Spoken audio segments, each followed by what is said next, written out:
Welcome to our first live session. It is 6:30 Central Standard Time, so I'm going to make sure and go ahead and get started.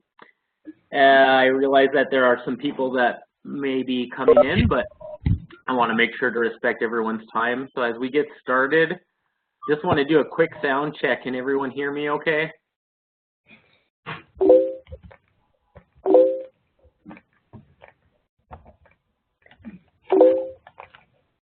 Perfect. And can everybody see the PowerPoint okay? All right, it looks like we're in great shape.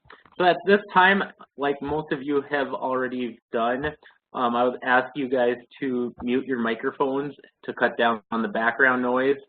But please unmute your microphone at any time so we could participate in the conversation. I know that there are some text box, text chat back down there that you guys could use. If you are on audio, I would like for you guys to participate through discussion. It goes a little bit better with that. So yeah, I'm going to go ahead and get started. The agenda for tonight, so this is what it looks like. We will get to know each other a little bit better with welcome and introductions. We'll check in on how the class is going. And then I'll have some live classroom expectations, some scoring rubrics, submitting assignments, exploration assignment expectations, APA formatting, the whole child concept, and then the state licensing rules. And then you guys will have time for questions and answers.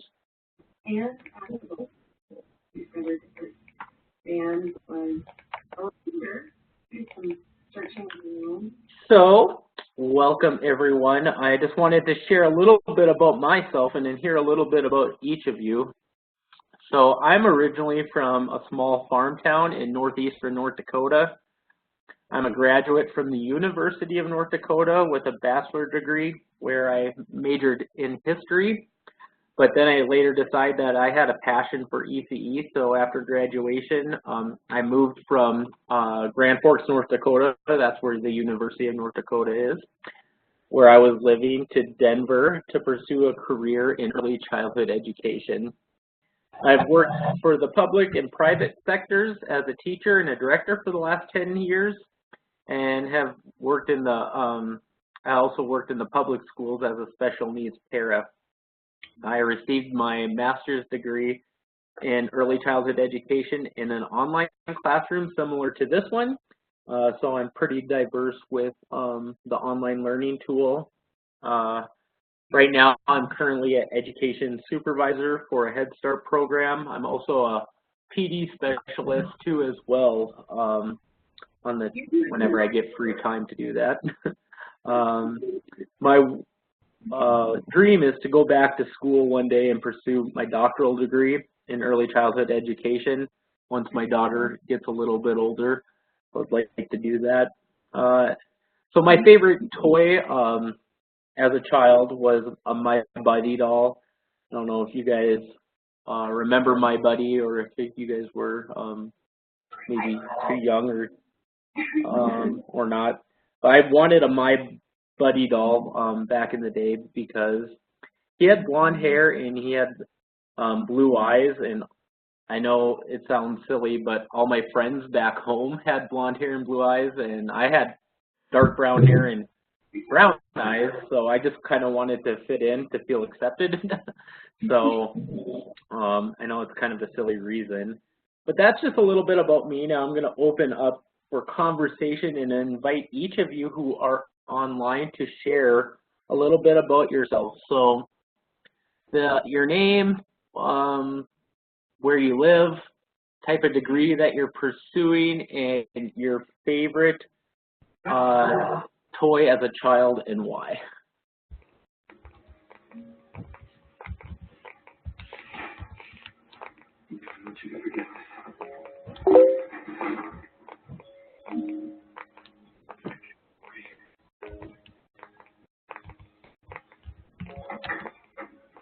please don't be shy to click the unmute button and talk.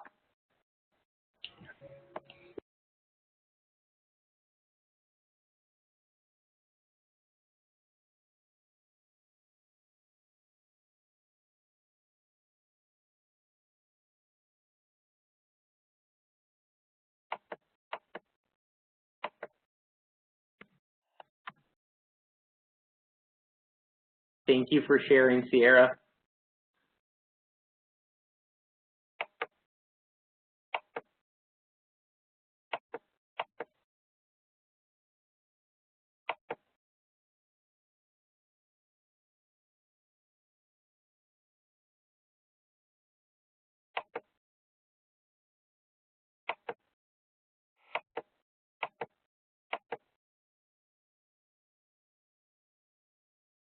Thanks for sharing, Crystal.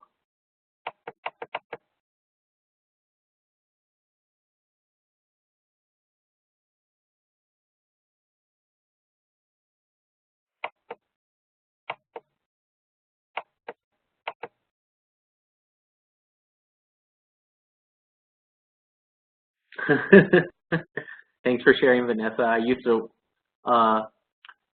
I liked the radio and the cassette tapes back in the day too as well.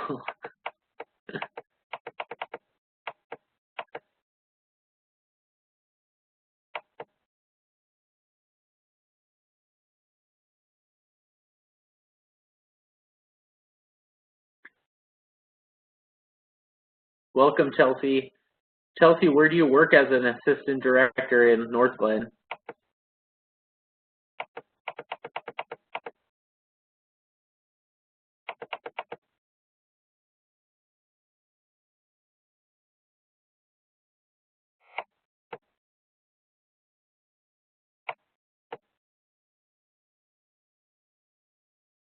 Yes, please unmute yourself, Madeline. I would like for you guys to actually talk instead of just typing in a chat box, because it doesn't make it very engaging for myself or for just anybody else. I would like to hear from you guys. Thanks, Chelsea, for sharing.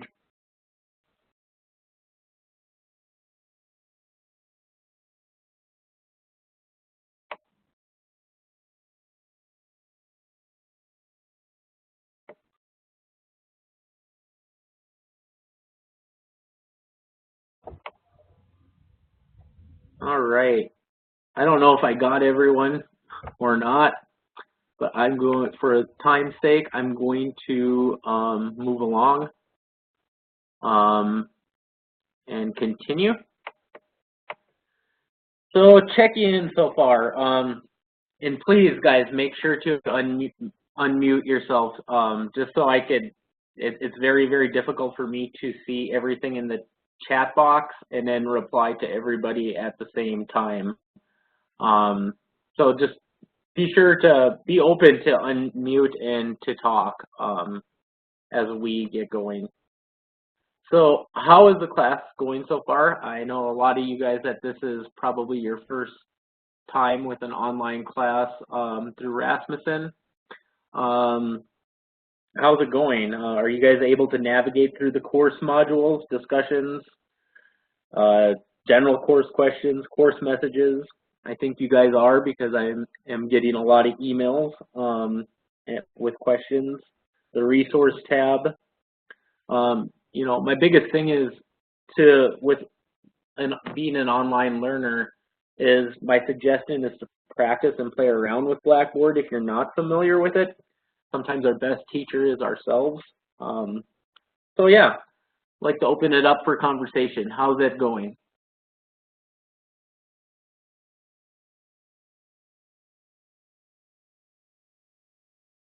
And if you're talking, I cannot hear you, so you will have to unmute your microphone in order to talk.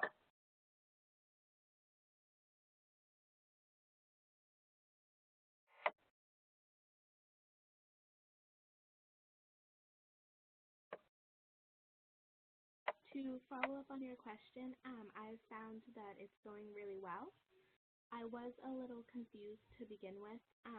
to post for yesterday, but I figured that out. But overall, I think it went really well personally. Honestly, I think it was great. But more importantly, it's right. This love tradition has led you to your perfect man. I think such lies and deception keeps things in. Reaching out dramatic about it. Seriously, how do you feel? Guilty. Shame.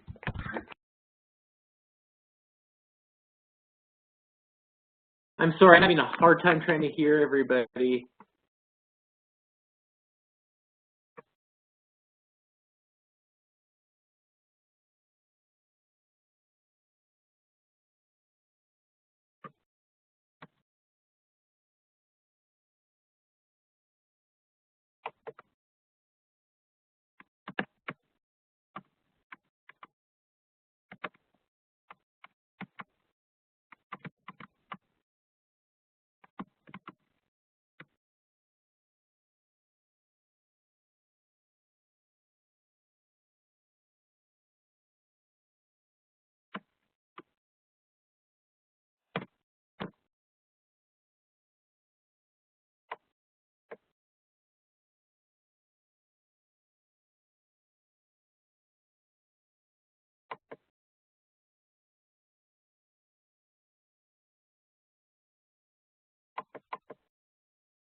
Thanks for sharing, Vanessa.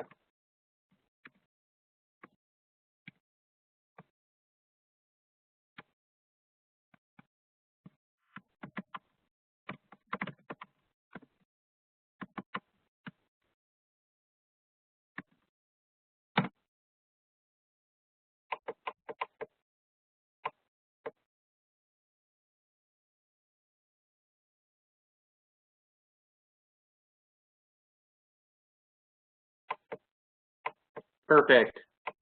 So yeah, if you do have questions, we will talk about the journals a little later on today, and then hopefully this will clear up some expectations of what I wanted from you guys.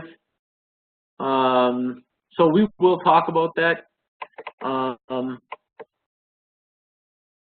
Yeah, I'm not sure if the microphone's picking up accurately either, because I can't hear a lot of you guys if you guys are talking.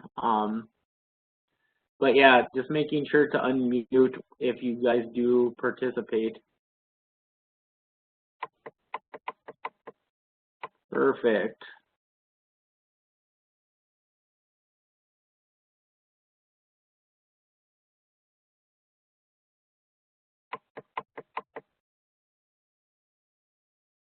And yes, we will go over journals too.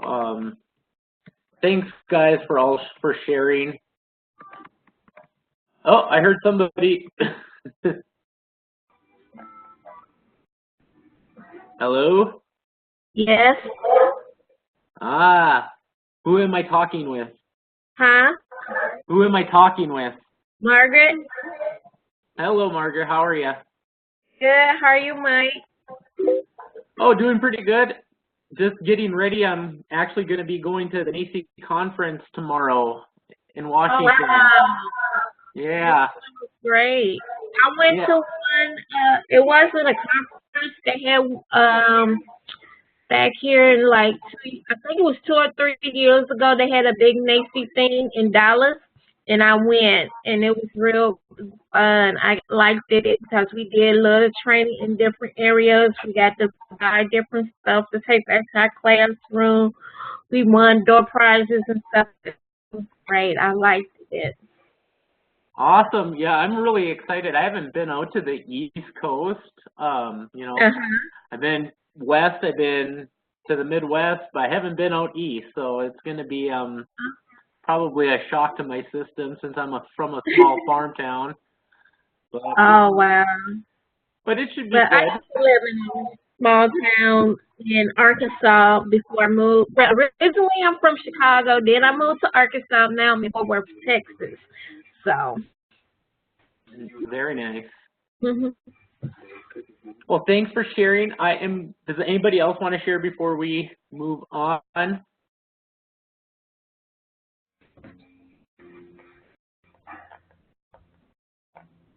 I hear somebody, kind of. What are you two doing? Finding diamonds in the snow? Delightful. This just came for you from Midoriya's dress. Okay, so I'm going to continue. So live classroom expectations. So there will be 3 live classroom expectations. It is expected that you guys make an effort to attend each live session and participate. I do appreciate you guys talking, you all taking the time to be part of tonight's live session. If you can't make it for some odd reason, you'll just need to view the video in the live session discussion forum and then respond to all the questions that I asked during the live session in order to receive full credit. And if you are present at our live session, you're expected to contribute to the class conversation in order to receive full credit. Our next live session will be Tuesday, November 27th at 6:30. It's usually going to be on Tuesdays.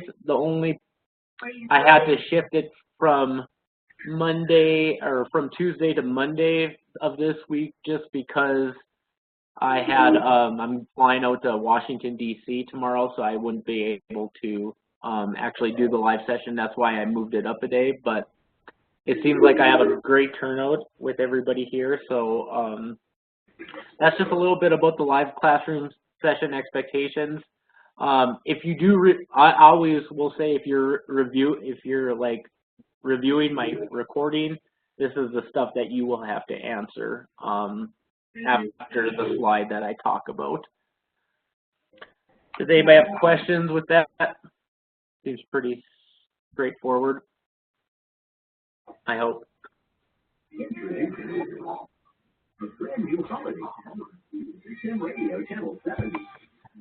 All right, scoring rubrics. So all assignments are graded based on a rubric. So I just want to make sure that you all know how to access the rubrics so you can make sure that you meet all of the criteria before submitting an assignment. To view the rubric for each assignment, click on the assignment title under the assignment tab in each module.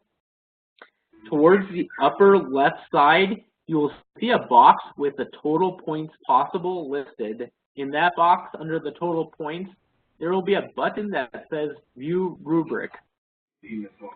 Please use these rubrics to your advantage to ensure that you receive the most points possible for the assignment. And then please note that there is no rubric attached. Well, there is actually a rubric attached for the discussions. There used to be no rubric, but there is a rubric for the discussions.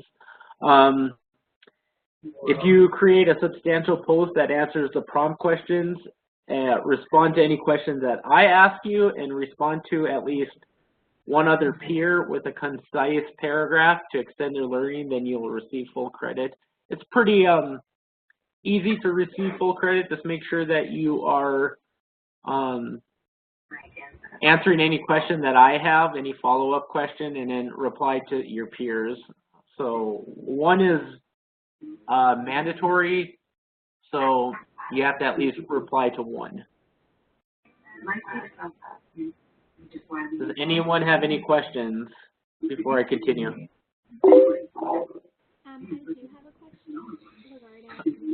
Oh, I can't hear who is talking. I apologize. Is that better? I hear somebody, but I can't hear exactly what they're saying.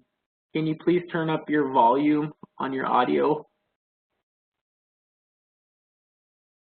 Yes. Does that help? I hear a little bit, but not really.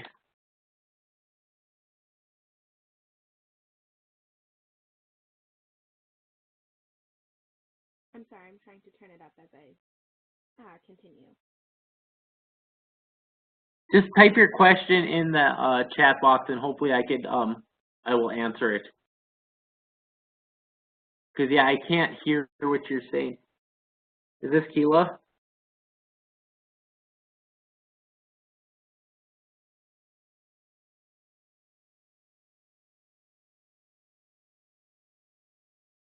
Okay.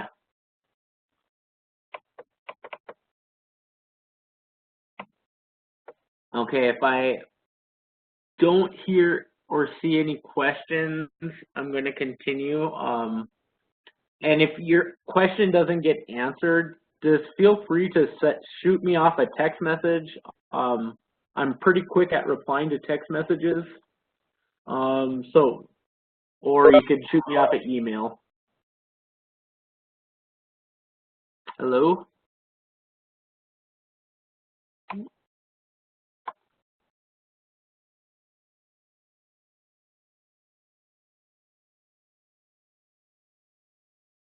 So that's a good question. Madeline asked how, okay, so if you respond to the discussion post and you respond, how long do we have prior to losing full credit? So the expectation is your initial post is to be posted by 11:59 p.m. Central Standard Time on Tuesday. And then after the initial post, you will have to respond to at least one peer and any question that I have by Saturday night, and we'll go over that a little bit later at 11:59 p.m. On Saturday in order to receive the full credit. Any day after Saturday, just for the discussion, will be late, considered late. However, if you do have circumstances, I understand life happens, please reach out to me. Don't reach out to me at the last minute. Try to reach out to me right away so I could take that into consideration when doing your guys' grades, okay? All right. Submitting assignments.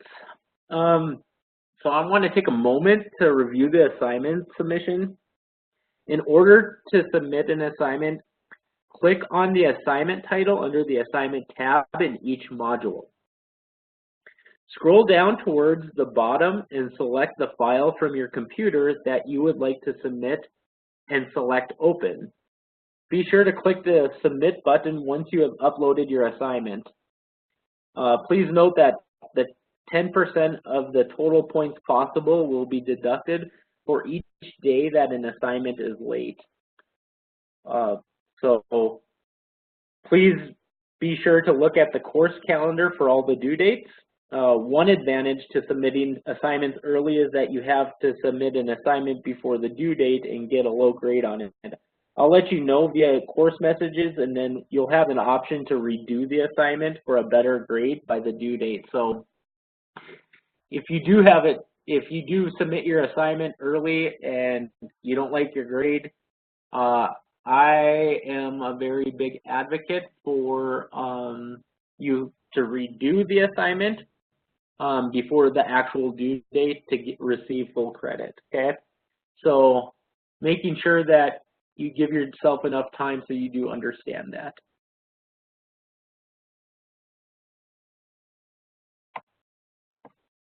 Does anybody have any questions before I continue?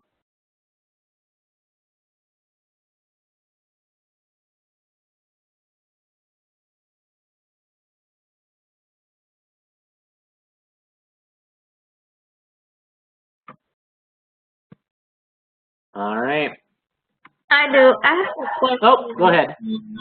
One of the assignments is it's like the video. So we have the question. It's 3 questions. Is the question has to be answered on all 3 about all of the videos we watched, or just one particular video? You'll have to look at the actual rubric and see what the rubric says. So in order to receive full credit, always make sure to look at the rubric. That is going to be your best friend. I can't tell you right off the top because I don't have it in front of me, but Okay. looking at the rubric, you'll see exactly what you need in order to receive full credit. And if you have any clarifying questions, just ask me. Okay. All right. Anybody else with any other questions? All right. I'm going to continue on, hearing and seeing no questions. So the exploration assignments and key area focused, in module 2 through 6, you will submit an exploration assignment. This assignment is due by 11:59 p.m. Central Standard Time on Sundays. Remember, the only thing due on Saturday is the discussion responses to your peers and to me. So just making sure that the assignments and discussions are a little bit different. The assignment is due for exploration assignments on Sundays. In this assignment, you will view several videos. So this is what you're saying right here. And answer 3 open-ended questions about the videos. So making sure that looking at those rubrics is really key so you're not missing anything.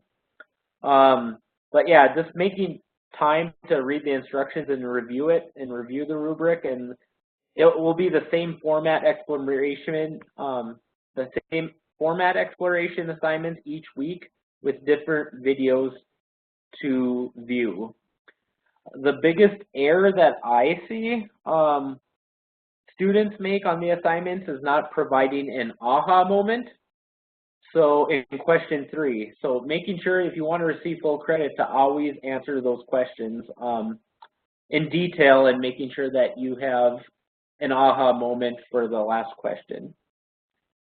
In this question, just to clarify, I'm not looking for your favorite part of the video or what you liked. I just want you to share a new perspective or an insight you may have gained from the video. Your answer to each question should be a paragraph long with specific reference to videos.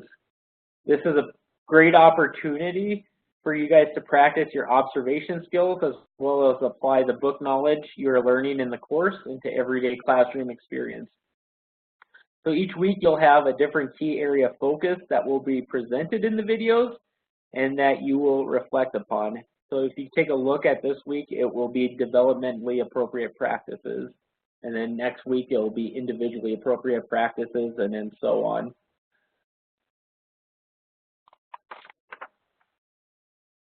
Make sense?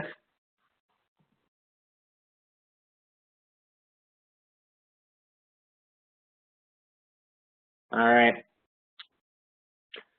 Perfect. I'm going to keep going. APA guide for school education. To ensure consistency and precision for students and instructors, so Rasmussen has decided to choose APA style as the standard documentation and citation style to be used in all courses.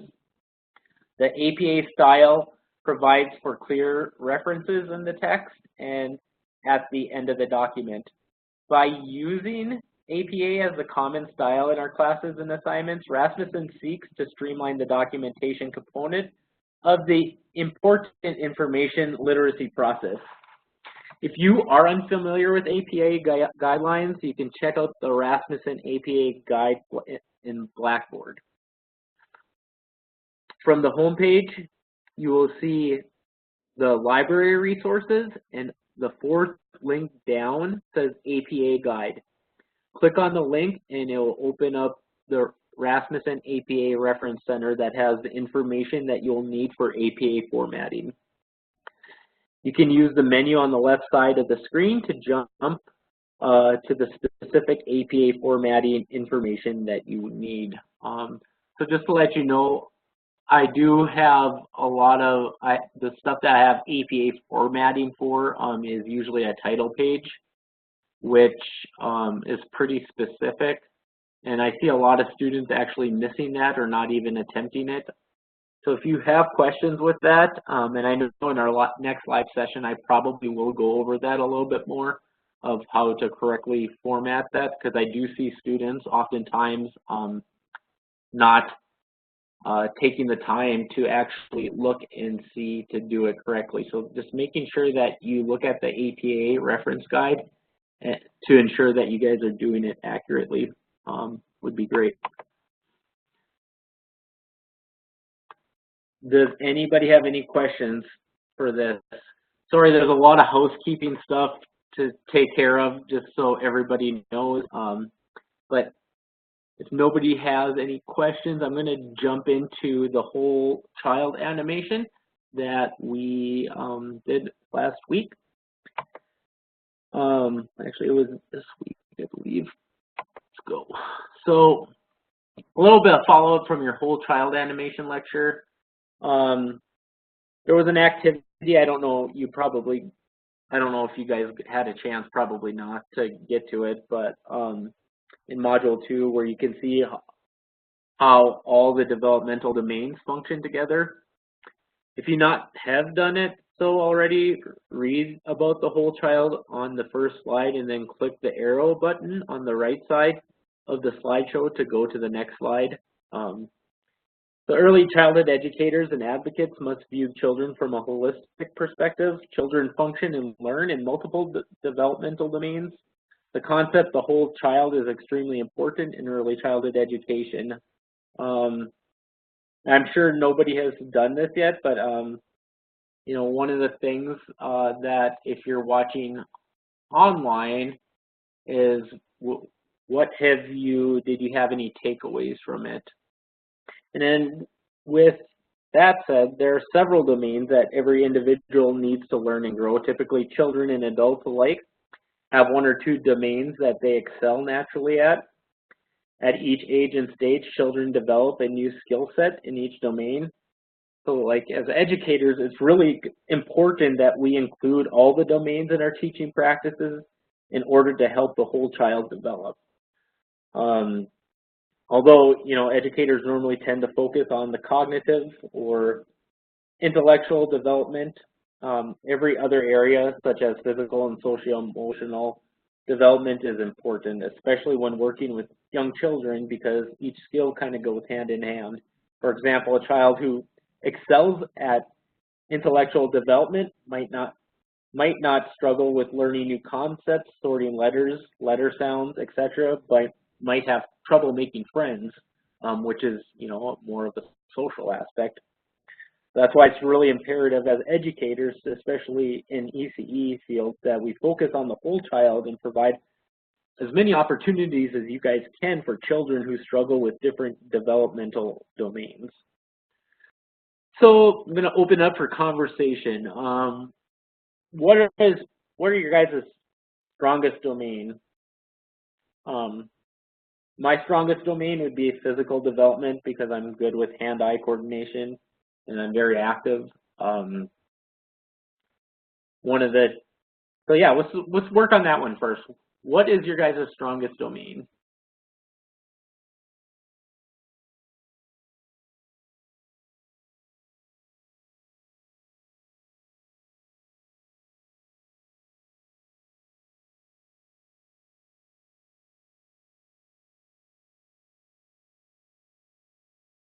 For me, one of my weakest domains, like I'm kind of answering number two, the most challenging, I have a hard time sometimes trying to express myself.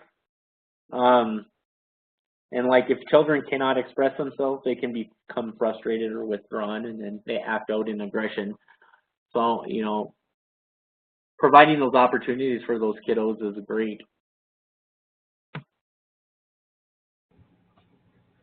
My strongest domain is my physical domain. I'm very hands-on, and I like to like challenge myself with actually doing things rather than just watching.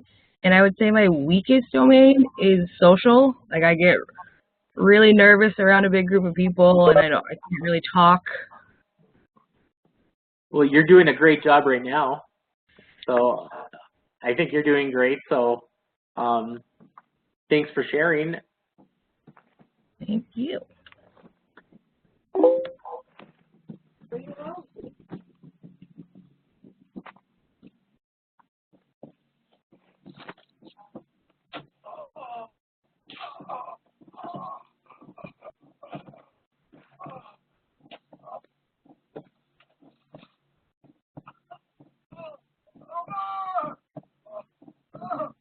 don't know who that is, but if you are not participating in the audio, please make sure to put your microphone on mute. Thank you.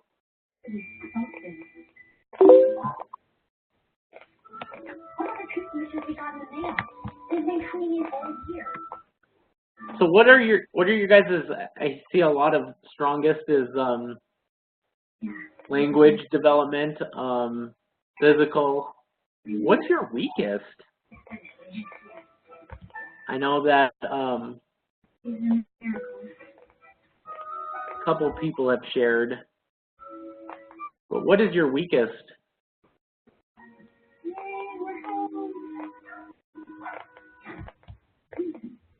Oh, yes, I can tell you. So the daycare mommy told me not only the best day job, also, we already knew that, didn't we? Told you that bowl looks good on you. I get it. I'm not very good around a big group of people, but you know, I do have about 50 staff that I'm under, so over a period of time, you just learn how to cope with that and talk through it. But sometimes it is difficult, and you know, that's one of the reasons why I chose online class was to because, well, one, I didn't want to go run to school every day because it's gas money, but two, it's the social aspect too.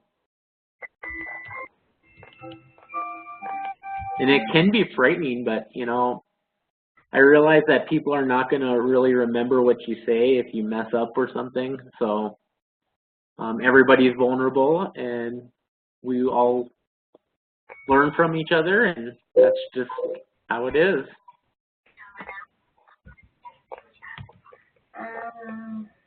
Apple trees, pot plants, pie, and apple fruit tree. Ready to give up? Never.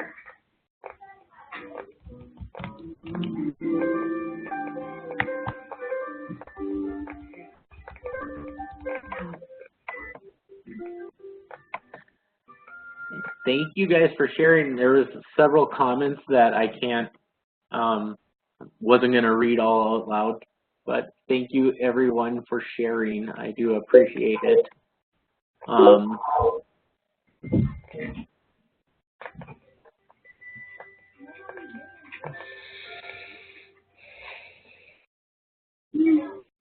Thank you for sharing, Margaret. And, you know, we kind of touched on it, but how does the concept of the whole child fit with your knowledge of ECE, and how do you support each child's growth and development? I mean, that's another thing.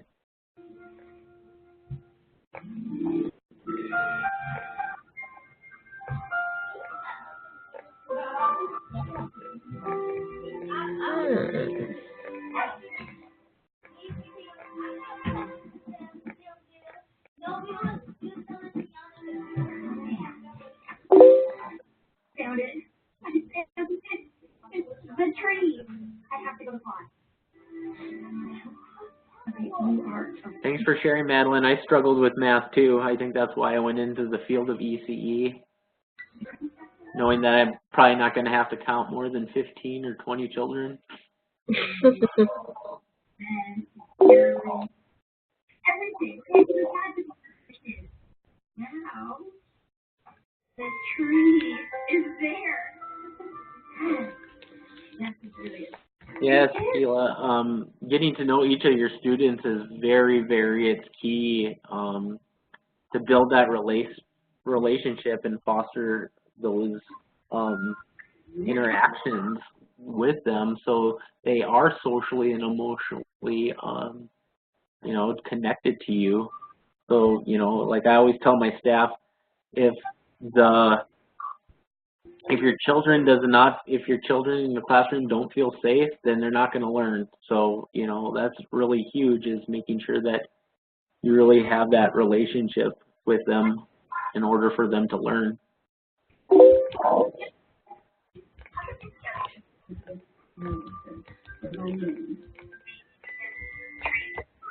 Yes, modeling things they don't quite understand yet too. That's great. It's a great repeat. Children, you know, love that consistency of repeating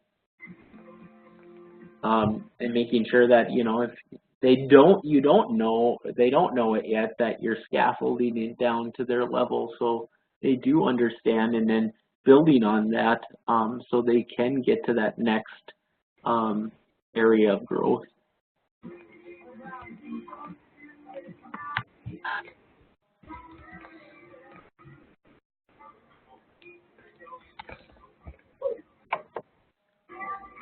Does anyone else have anything else to add?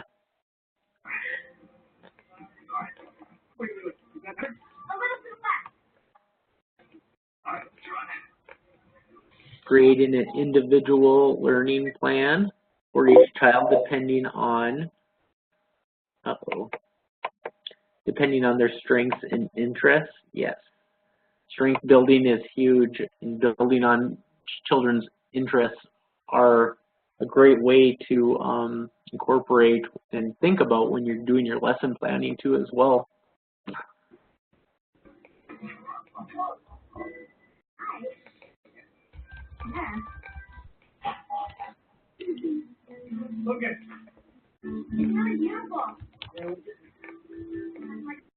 Yeah, so when you have a huge number of children in your classroom, it's hard to get to know each of them because there's usually one or two that probably take more of your time and attention in order for you to, you know, you give them more attention, and then some of the other ones do lack that, and you don't really get to know them because your attention is on one or two children the whole time.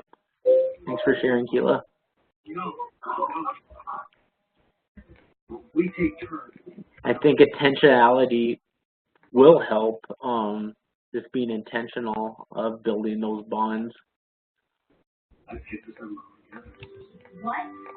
You would skip December? The most beautiful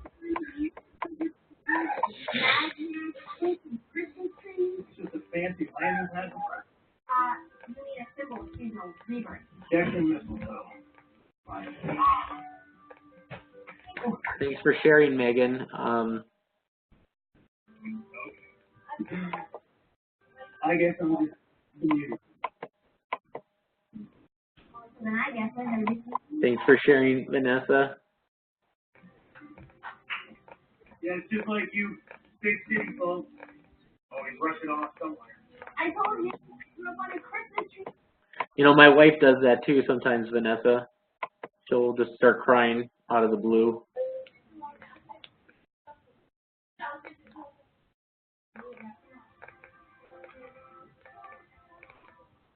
But, you know, having said that, you're also showing the children that you're real and you do have emotions too. And I think that's really big.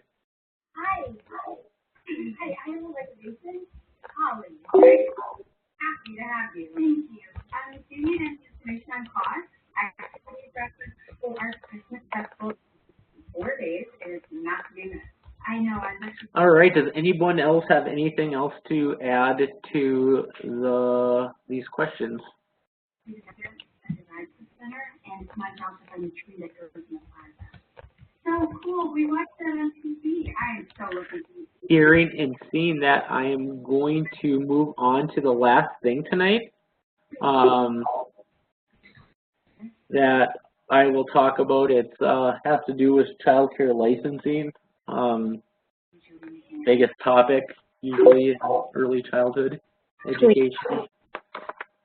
Oh, go ahead. Somebody have a question? Wow.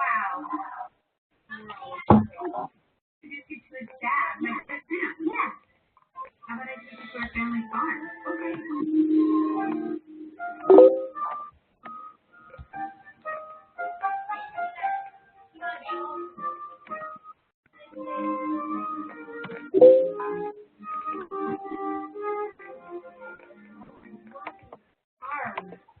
All right. So examples of state licensing. Oh, the fun. We want to hear from you guys. So state licensing rules are obviously very critical to child safety. I call them the child safety police. And I just want to share a licensing regulation in my state that stood out to me. So I'll go first. In Colorado, one regulation that stands out is the staff-to-child ratios. So I personally think that the ratios are too high in Colorado, probably in all of your guys' states. I mean, we have students here from New York, from California, from Texas, all over the country, which is going to be insightful for me to hear about state licensing rules and regs. But the biggest concern that I usually have for me when I'm going, especially when I go into, say, an infant room or infant toddler room, is seeing that the ratio is 1 teacher to 5 in the state of Colorado, which for me doesn't do very well with me because that's not really giving quality care to each of those babies. I really think, and I would love to be an advocate to try to get the ratio down to 1 to 3. I know some answers are coming in. Minnesota 1 to 4, Nebraska is 1 to 4. But yeah, I just feel like it is really, really ridiculous that our ratio is 1 to 5. Ooh, Massachusetts 1 to 3. That's the lowest I think I've seen. That would be perfect. But yes, but in all reality, especially, you know, with corporations and stuff, I don't want to dig on corporations. I'm not trying to say it's bad or anything. But you know, for-profit preschools usually tend to have the higher ratios, and with you know, the state of Colorado, and I think that's kind of a problem. But you know, I'm not the one to judge, but I still am, because I know as a teacher and as an administrator that is not best practice, and I feel like that 1 to 3 ratio, I don't know who said that, but in Massachusetts, but that should be what the standard should be the standard, honestly, for infants. I just don't know how you could give quality care to 5 infants when there's only 1 teacher. I would like to hear from the infant teachers. Everybody's, I don't know how many infant teachers I have online, but do you struggle with a higher ratio? I know in Head Start, we have a 1 to 8 ratio for our 3 to 5 year olds. I know the ratio is 1 to 10, but because we know that we want to give the best quality care to our children, we lowered our ratio just to ensure that the safety of the kids, but also that the kids can be supported emotionally, and there's not, like, you know, a billion kids in the classroom.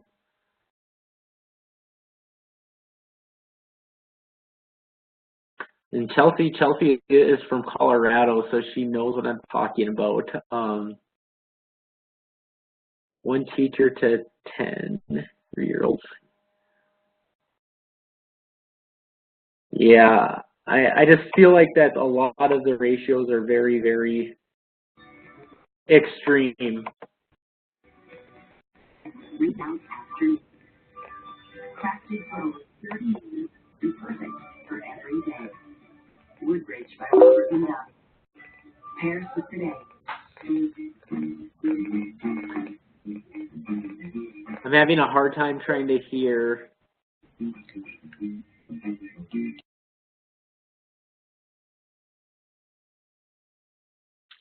And, you know, if you can, I mean, the biggest thing is if you have an extra teacher in the classroom, it's great because it does alleviate some of that, some of the crowd control and making sure that, you know, the children are getting their individual needs met. But I really, really think that sometimes that's not the option. Sometimes, you know, with teachers, you know, call outs and stuff that happens, that's not sometimes realistic. I have but we have 10 kids in our classroom. We have 2 sets of twins, and we got primary group. She has 5, and I have 5. But like it's with cold and rainy days, we all in the room together. So I'm like the main teacher, and it's like when I'm in the room with all the kids, they want my attention, especially her kids, because they see me, but they only see me for a brief moment, and then it's like we have cold and rainy days. It's like, oh yeah, she's in the room with us.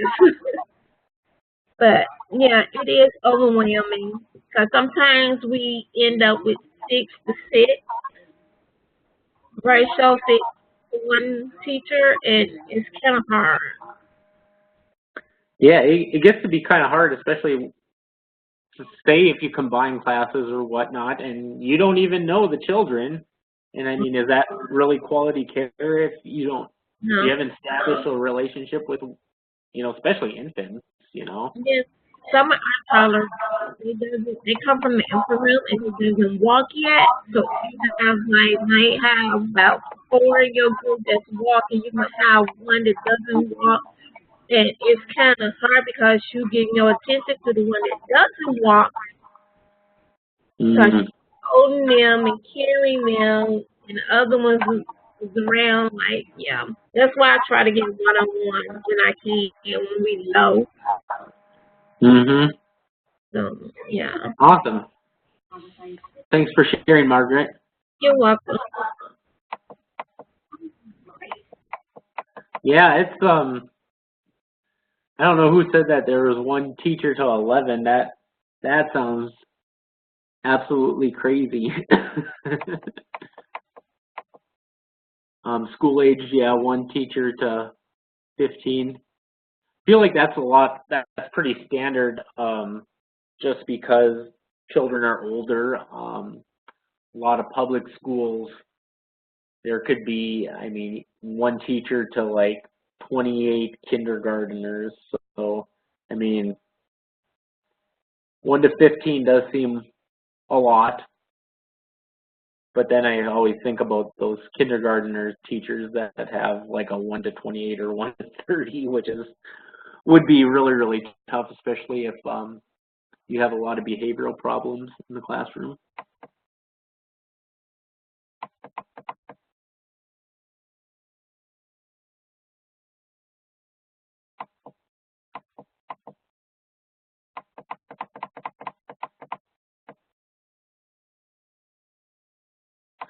Well, you guys all do an extremely amazing job, and you know, you guys are the frontline people to make our children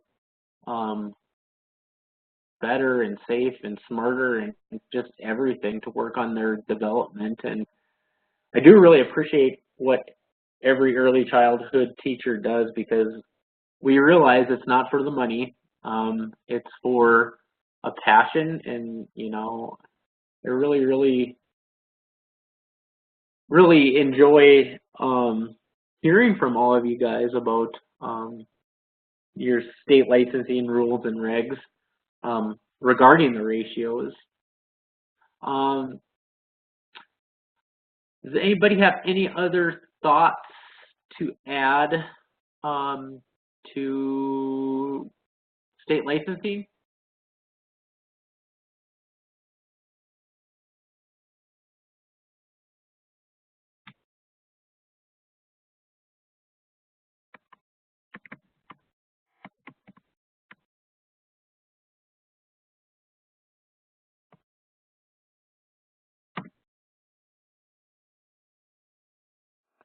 All right. Well, thanks for sharing, everyone. Now we're going to have, you know, time for questions and answers.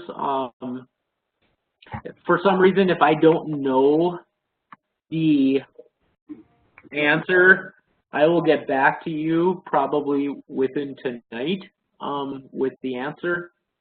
But does anybody have anything for me at this time?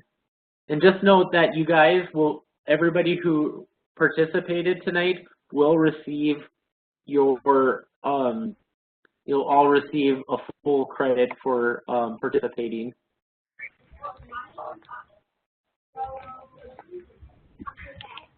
I really didn't want to explain. No, I just think that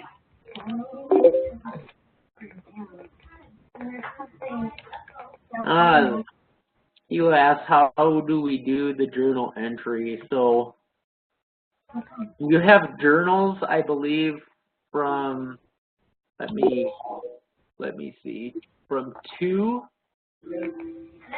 I think it's module 2 through 5. So each week you'll be doing a journal entry, but you will not submit it. You will not submit your journal entry until module 5 on Sunday of that night. So I don't know what day it is, but that's, you'll do each module, so module 2 this week for your journal entry, and then you'll save it, and then you'll do module 3 for your journal entry, and then module 4, and then module 5, your last one, and then with all 4 of them, the cumulative, you will submit that in module 5.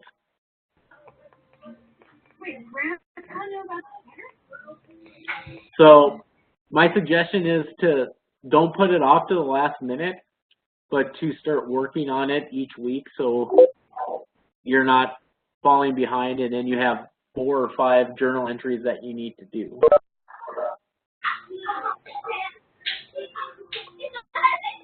You would do them in a Word document. So you will submit a Word document in module 5 with module 2, 3, 4, and 5. Sure is exciting. And you're right on time for dinner. I should get going. No, it's dinner time. You come all this way. So what you'll write in the journal is you're going to have to look to see what the key area of focus is for that week. It'll tell you. And then you will write a 1-page double-spaced response about the journal. Wow. God. She's doing it. It's utterly delicious.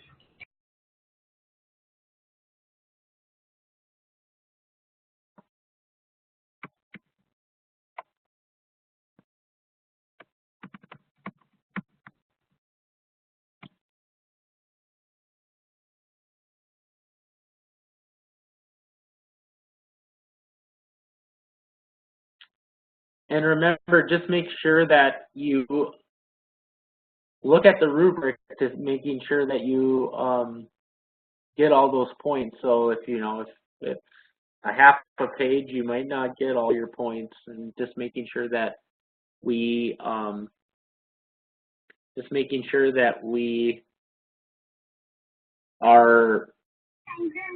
sure that hello.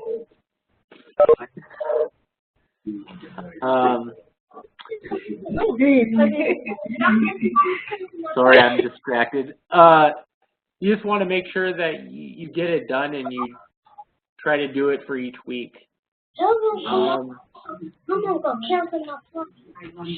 So I have a question that says, are we saving each journal entry in the same document, or do we save them all separately per module? So what you'll do is you'll save each document. So it's going to be a running document. So you'll have module 2, and you'll have module 3, then you'll have module 4, then you'll have module 5. and then that's how you will submit it in Module 05.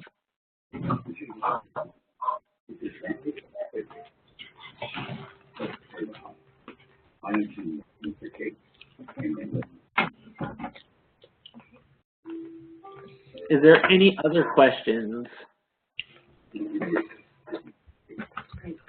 And remember, as always, if you don't know something, please just reach out to me. I'll get back to you. I know it's supposed to be within 48 hours. I usually get back to you right away. I try not to make it more than 24 hours because I'm the kind of person who likes to have answers right away too. So I try to do that with my students. Yes, you're welcome. Yeah, I know it seems a lot with the journals, but remember, it's just basically what you think. There's no right or wrong answers to them. It's just making sure that you're looking at the rubrics and you're answering the question to the best of your ability.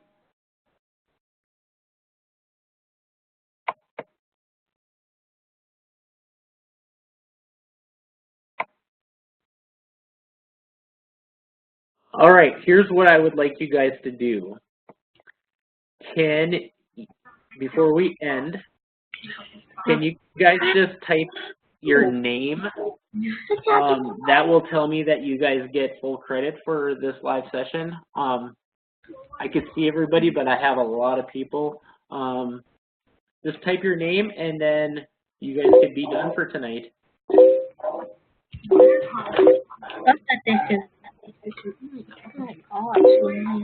They can hear you. Oh, can I say me? Yes, they can. Thanks, guys. You guys are great. What do you think? He said, thank you. You guys are great. Oh, you too. Thank you. That was my granddaughter. That's okay. Have a good night. You too. You great.